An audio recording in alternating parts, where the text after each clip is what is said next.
अधिक मास का महीना भगवान शिव के स्मरण का माह, ठाकुर जी के भजन का महीना, भगवान नारायण के लाड़ लड़ाने का महीना। खूब प्रेम से भजन, जितना भजन कर सकते हो उतना, और काउंट कर नहीं कि कितना भजन करा है। कई लोग हाथ में वो बटन दबाते रहते हैं, राम राम राम राम। काउंट नहीं करना, कर लो जितना कर सकते हो। अधिक मास के महीने में जितना पुण्य कमा सकते हो कमा है। अधिक मास की पंचमी तिथि के दिन गन्ने का रस, गन्ने का रस जानते हो, ईख का रस, गन्ने का रस तुलसी जी के क्यारे में हाथ में लेकर 7 बार अपना नाम और गोत्र बोलकर छोड़ दो। जिंदगी में 3 साल में तो करोड़पति बनकर बैठ जाओगे। अभी लक्ष्मी की कमी नहीं। टेंशन में जिंदगी जी रहे हो तो अधिक मास की शिवरात्रि मत छोड़ना। 5 दिए अधिक मास की शिवरात्रि पर जरूर लगाना। पहला, शंकर मंदिर के द्वार पर, मतलब शिव मंदिर के बाहर। दूसरा, बेलपत्री के वृक्ष के नीचे। तीसरा, आंवले के वृक्ष के नीचे। चौथा, नदी का घाट या कुएं का घाट या तालाब का घाट या सरोवर का घाट या आपके घर में कोई पानी का हंडा हो उसके पास में। और 5वां, अपने दरवाजे की चौखट पर राइट हैंड में दिया अवश्य लगाएं। ये अधिक मास की शिवरात्रि पर जरूर करना। जिंदगी में कितना भी धक्का खा रहे हो गए, भगवान हाथ पकड़कर खींचकर बाहर कर देगा, शिव तत्व हो जाएगा। पुरुषोत्तम के मास, तुलसी की लकड़ी पानी में घुमाकर, लकड़ी नहीं हो तो माला तो होगी ही, जल में भ्रमण कराकर, जल में घुमाकर, तुलसी की लकड़ी को जल में डालकर स्नान जो करता है, मात्र घुमाना है, लकड़ी डालकर नहीं रखना है, घुमाकर अपने पूजन वाले स्थान पर रख लो, या पानी में पहले से घुमा लो, उस पानी को ले जाकर डाल दो। अमावस्या स्नान जो जीव करता है, शिव महापुराण की कथा कहती है, जितनी वर्ष में सोमती पड़ती है, सोमती अमावस्याएं पड़ती हैं, शनिचरी अमावस्याएं पड़ती हैं, सारी अमावस्या का पुण्य उस जीव के खाते में चला जाता है। कितने मालपुए दान करते हैं अधिक मास में? 33। 31 नहीं लिखे हैं, अधिक मास की कथा में लिखे हैं 33। 33 ही क्यों करते हैं? काहे के लिए करे जाते हैं 33 मालपुए? कोई महाराज जी से पूछियो कि भैया 33 ही क्यों, 31 कर दो, 32 कर दो, और मालपुए ही क्यों? रसगुल्ला कर दो, इमरती कर दो, जलेबी कर दो, पर मालपुए लिखे हैं अधिक मास की कथा में, मालपुए, और वो भी 33। 31 नहीं। अभी तक आपने जितने भी दान करे 21 कर लो, 11 कर लो, 108 कर लो, पर 33 ही मालपुए अधिक मास में।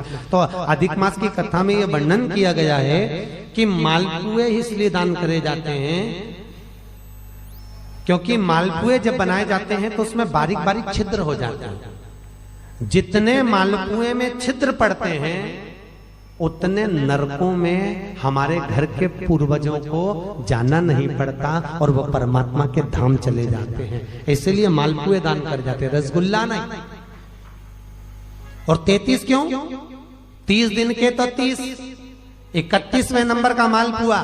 हमने अगर बेटी के घर का अन्न खा लिया हो, हमने बेटी के घर का अगर भोजन कर लिया हो तो उसका दोष ना लगे, इसलिए 31वें नंबर का मालपुआ दान होता है। 32वें नंबर का मालपुआ हमने ब्राह्मण और गुरु के घर का अगर कुछ खा लिया हो तो उसका दोष ना लगे, इसलिए 32वें नंबर का मालपुआ होता है।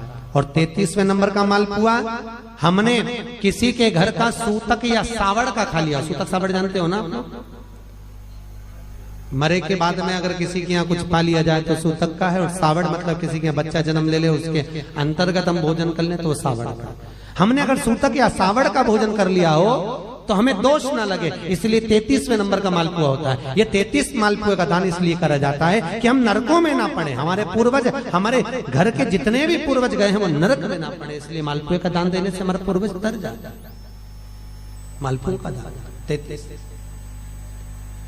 तो शिव कथा कर रही है। चंचूला ने भगवान शिव के मंदिर में बैठकर कथा का रसपान करा, और उस रसपान को करने के बाद में मन में थोड़ा सा ग्लानि उत्पन्न हुई, थोड़ा दुख हुआ, मैंने क्या कर दिया, अपना जीवन यूं ही निकाल दिया, बचपन गंवा दिया, जवानी गंवा दिया, धेड़ी गंवा दी, और बुढ़ापा आ रहा है तो वो भी यूं नष्ट हो जा रहा है। चोरी का अन्न लाते थे, मैं खाती थी, वो जीवन गया। अब थोड़ा भजन किया, वापिस गई चंचूला। जिस ब्राह्मण ने शिव महापुराण की कथा सुनाई थी उसी ब्राह्मण के पास पहुंची, उसी ब्राह्मण के पास। ब्राह्मण देवता, ब्राह्मण देवता गुरुजन, आप मंदिर में शिव कथा कह रहे थे और कथा में मैंने बहुत सारा व्याख्यान सुना कि पापी को कैसा कैसा त्राण भोगना पड़ता है। प्रभु, मैं बेधव्य विधवा, ऐसा कोई कथा सुना दीजिए जिससे मैं परमात्मा के धाम को चली जाऊं। ब्राह्मण ने वापिस शिव महापुराण की कथा सुंदर सरोवर के तट पर चंचूला को श्रवण कराई, और चंचूला उस कथा को सुनकर भगवान शंकर के कैलाश धाम पर पहुंच गई, जहां पार्वती जी की सखी बनकर निवास किया है चंचूला। इतनी पापी की पत्नी होने के बाद, बिंदु जो कपटी था, पापी था, छली था, उसकी पत्नी होने के बाद भी यहां पार्वती की सहेली का, पार्वती जी की सखी बनी, बड़ी सुंदर। चंचूला के मन में आया कि मैं तो पार्वती जी की सखी बन गई, मैं पार्वती जी की सहेली बन गई, परंतु मेरे मन में एक दुख है, क्योंकि मेरा पति, अब मैं सहेली बनकर निवास कर रही हूँ, मेरा पति जिसने छल करा, जिसने चोरी करी, जिसने कपट करा, जिसने बेईमानी करी, जिसने प्रपंच करा, वो तो एक प्रेत योनि में हो गया, प्रेत योनि में घूम रहा है। उसकी मुक्ति कैसे हो, उसका मोक्ष कैसे हो? तो सूत जी सोनक जी को कह रहे हैं, उस पति के मोक्ष के लिए चंचूला ने पार्वती जी से पूछा, मां जगत जननी अम्बा, जगत धात्री मां दुर्गा, हे जगदम्बा, हे पार्वती, कुछ ऐसा नियम बता दो जिसको मैं कर कर अपने पति को मोक्ष दे दूं, प्रेत योनि से वो छूट जाए। तब चंचूला के शब्द सुने तो तुरंत पार्वती जी बोली, इसका तो एक ही उपाय है, अगर जिस कथा को मैंने शंकर जी के मुख से सुनी थी, वही शिव महापुराण की कथा अगर तेरे पति के निमित्तार्थ कराई जाए तो तेरा पति भी मोक्ष पा जाएगा, और वापिस मोक्ष पाकर तू अखंड सौभाग्य को धारण कर सकती है। अरे बोलो जम के। 26वें नंबर के मालपुए पर अधिक मास में विष्णु पुराण में लिखा है, 26वें नंबर के मालपुए पर अगर वैजंती माला को रखकर दान दे दिया जाए तो जिंदगी में कभी कमर घुटने का दर्द होता ही नहीं है, कभी जिंदगी भर नहीं हो सकता। वैजंती का दान इतना प्रबल है। वैजंती माला 26 अधिक मास में 33 मालपुए में से 26वें मालपुए पर अगर वैजंती माला का दान कर दिया जाए तो वो माला की प्रबलता से घुटने और कमर का दर्द शांत हो जाता है, समाप्त। और वैजंती माला का इतना क्रम है साहब कि घर में ठाकुर जी को बिना वैजंती माला के कभी नहीं रखना। क्यों? शास्त्र कहता है हमारे घर में अगर किसी ने टोना करा, हमारे घर में हाय लगी, नजर लगी, या हमारे घर में थोड़ी सी भी परेशानी आती है तो वैजंती माला में जो मनके होते हैं वो अपने आप फटना चालू हो जाते हैं, टूटना चालू हो जाते हैं। 3 दान है वैजंती के। कितने दान? अधिक मास में 26वें मालपुए पर दान। वैजंती का दूसरा दान हमारे यहाँ कहा गया, बैकुंठ चतुर्दशी के दिन वैजंती का दान कर देने से लक्ष्मी की घर में कभी कमी नहीं होती। काय का दान? जम के बोलो, वैजंती का। कौन से दिन? बैकुंठ चतुर्दशी के दिन। तीसरा दान वैजंती का बसंत पंचमी के दिन अगर वैजंती का दान कर दिया जाए तो उस घर में कभी क्लेश नहीं होता, सास बहू देवरानी जेठानी में अपार प्रेम रहता है। कौन से दिन? जम के बोलिए, बसंत पंचमी। 3 वैजंती के दान। पहला दान अधिक मास में कौन से मालपुआ? 26वां मालपुआ वैजंती का दान। दूसरा बैकुंठ चतुर्दशी के दान, किसके लिए है? लक्ष्मी के लिए। तीसरा बसंत पंचमी के दिन वैजंती का दान, काय के लिए? घर परिवार में प्रेम को बढ़ाने के लिए।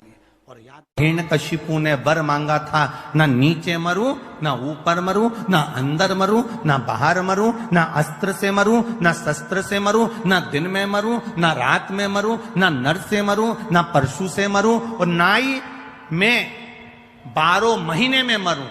भगवान ने तथास्तु कह दिया था। और एक अधिक कर कर मेरे भगवान ने एक अधिक कर कर मलमास को प्रकट करा, अधिक मास को प्रकट करा, और अधिक मास को प्रकट कर कर उसको उस अधिक मास में नरसिंह भगवान प्रकट होकर हिरण्यकशिपु का संहार करे। माता लक्ष्मी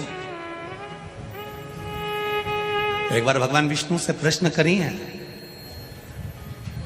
कि ये सारा ठाट भगवान नारायण आपको बैकुंठ का राज्य कैसे मिला, आप बैकुंठ के अधिपति कैसे बने, आपको ये बैकुंठ कैसे प्राप्त हुआ।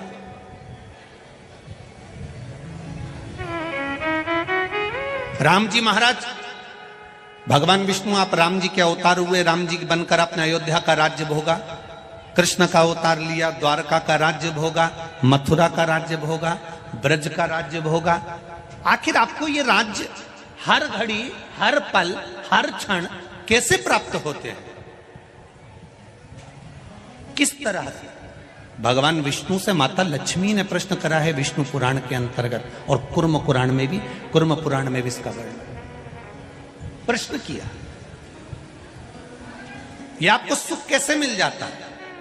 आपको बैकुंठ का राज्य मिल गया, आपको द्वारका का राज्य मिल गया, आपको अयोध्या का राज्य मिल गया, आपको रावण की लंका दूसरे की थी वो लंका का राज्य आपको प्राप्त हो गया, ये कैसे प्राप्त हो जाता है? भगवान विष्णु ने अपनी धर्म पत्नी माता लक्ष्मी से कहा, लक्ष्मी मैं प्रतिदिन शंकर के शिवलिंग की आराधना करता हूं। लक्ष्मी जी ने कहा, क्या नाथ मैं शिवलिंग की आराधना कर सकती हूं? क्या मैं शंकर के शिवलिंग का पूजन कर सकती हूं, उसकी आराधना कर सकती हूं? भगवान कहते हैं, भगवान विष्णु ने माता लक्ष्मी से कहा, लक्ष्मी सारे देवी देवताओं ने अलग अलग शिवलिंग का निर्माण करा, किसी ने पारद का शिवलिंग बनाया, किसी ने मोती का शिवलिंग बनाया, किसी ने स्फटिक का शिवलिंग बनाया, किसी ने स्वर्ण का शिवलिंग बनाया, किसी ने हीरे का शिवलिंग बनाया, किसी ने पन्ना का शिवलिंग बनाया, तुम्हारी मर्जी पड़े तुम वो शिवलिंग का निर्माण करो। माता लक्ष्मी ने सुंदर आनंद के साथ एक पुखराज का शिवलिंग का निर्माण करा और सुंदर माता ने उस शिवलिंग की आराधना और पूजन करना प्रारंभ कर दिया। अब क्या मिला माता लक्ष्मी जी को? लक्ष्मी जी को मिला क्या?